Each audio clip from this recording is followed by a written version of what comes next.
Udakara wis ana 5 tahun dia makarya dadi admin gudang logistik pabrik sosis. Dheweke duwe tanggung jawab marang cathetan mlebu metune barang, istilahe input output. Senadyan katone mung enteng nyatet barang sing mlebu lan metu, nanging tanggung jawabe dia gede banget. Sebab yen anggone nyatet kliru, sisip sembiri perusahaan bisa ngalami rugi. Sedina-dina ing pabrik dia asring srawung karo karyawan gudang sing tugase mligi munggah mudhunake barang menyang truk ekspedisi. Dia uga kulino srawung karo para sopir kendaraan ekspedisi sing kerep warawiri njupuk barang banjur dikirim menyang alamate pihak sing pesen. Apa maneh amprih kirimane lancar, sopir-sopir kuwi kudu nyekel surat jalan menyang tujuan pengirimane barang. Lah sing gawe surat jalan iku ora liya ya dia. Meneri dina riyaya pesenan barang saka depo utawa gudang ing saben daerah mesti akeh tumrap perusahaane dia. Mongso-mongso ngene iki wancine panen. Mula lumrahe bagian produksi lan karyawan gudang logistik dilemburake kanggo mburu ngladeni pesenan kuwi. Semono uga sopir-sopir truk box ekspedisi kepeksa kala-kala kudu nginep ing pabrik merga antriane akeh. Dene dia bisa nyicil gawian kanthi gawekake surat jalane dhisik. Dadi dia ora usah nunggu rampunge barang dimomot ing truk sing bisa nganti jam 1 utawa 2 bengi. Pancene pabrik durung kuwawa menehi panggonan sing memper kanggo ngasone para sopir. Dadi sopir-sopir sing nginep iku kepeksa turu saenggon-enggon. Ana sing nglusu ing emper warung ngarep pabrik, drambah langgar pabrik utawa ing treke dhewe-dhewe. Esuk-esuk nalika dia isih lagi njagang sepeda motore ana ing parkiran, ujug-ujug salah sijining sopir marani dheweke kusung-kusung. Raine sopir kuwi ketok kucel kaya kurang turu, rambute awut-awutan, mripate abang. Dia ora gumun merga wis kulino nemoni sopir sing kurang turu kaya ngono kuwi. Dheweke bisa mesthekake yen sopir kuwi klebu sing nginep ana pabrik mau bengi. Nanging bareng diwaspadakake temenan, dia rada sujana karo sopir sing umure durung ana 30 tahun kuwi. Suarane sopir mau serak, tangane ngewel, arep miwiti omong lambene katon kaku. "Pripun Mas, enten apa?" takone dia gumun. Anu Mbak, mengko trukku iso didhisikake, muatane apa ora?" "Oh, ngapunten Mas, mboten saged kedah manut urutan. Mangke menawi sedaya nyuwun dhisik mandharan marai congkrang." "Waduh, mbok tulung trukku didhisikake, Mbak," ujare sopir iku memelas. Dia ngrasa ana sing ora beres karo sopir pawakane sedengan kuwi. Mula dheweke banjur lesih. "Jane wonten masalah napa ta, Mas? Cobi sampean terus terang mawon, mbok menawi kula saged mbiyantu." "Aku keweden, Mbak. Jebul pabrik iki angger. Kapok aku njupuk barang ning kene, Mbak," ujare karo girik-girik. "Pancene setunggal kali wonten karyawan ingkang nate sanjang dhateng kula bilih pabrik niki radi wingit, Mas.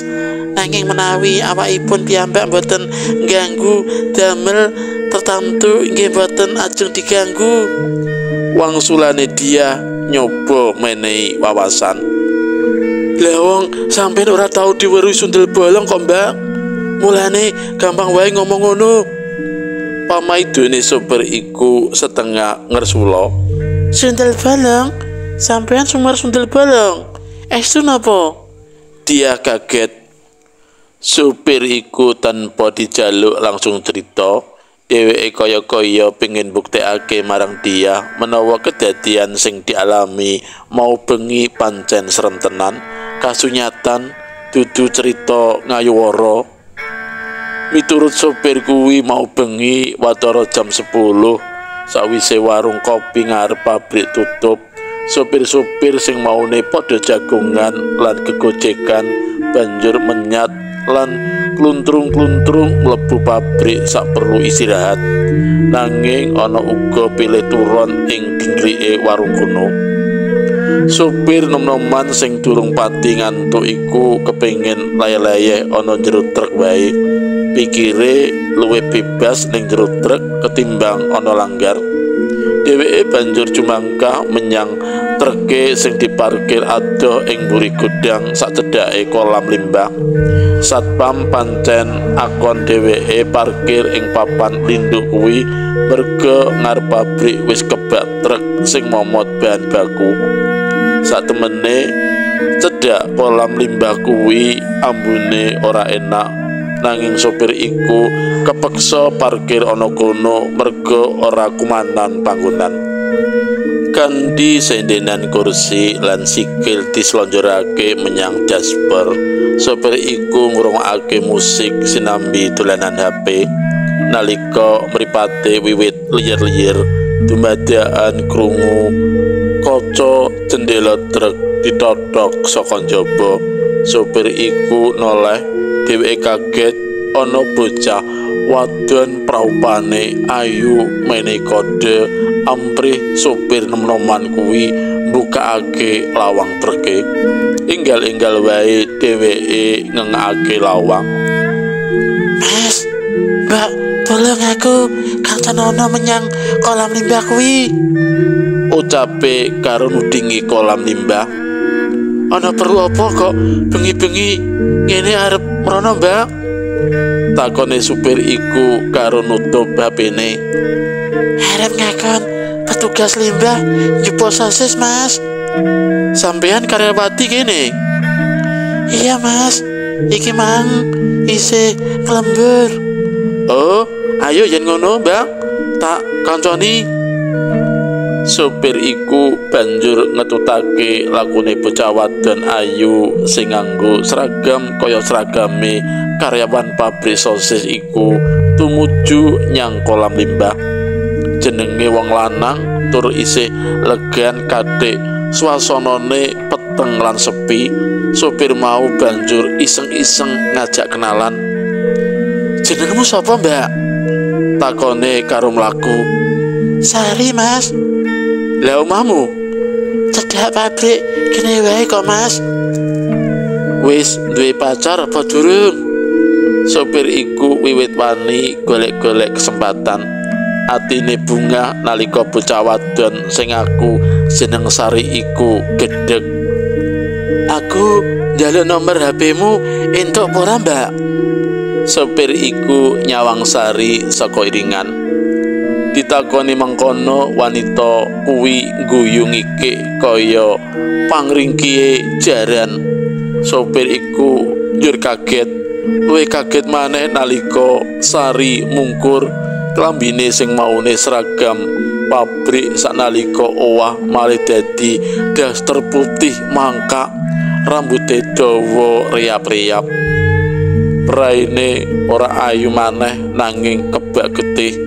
Sadurunge ngilang, wanita kuwi nuduhake gegerik sing bolong kebak set. Supir iku keweden awake ndrodok arep melayu nanging sikile kaya dibalui watu gedhe. Arep bengok-bengok njaluk tulung, lambene krasa kemunti. Sidone dheweke njungkel semaput ana cedhak kolam limbah kono. Lagi sadar wanci subuh mau merga digugah satpam sing pinuju patroli keliling pabrik. Krungu critane sopir sing natural lan ora digawe-gawe kuwi, githoke Dia njur merinding-merinding sakala, awake adem panas, kringete gembrobos, nanging dia isih penasaran karo sopir kuwi. Ana asep, mesti ana geni.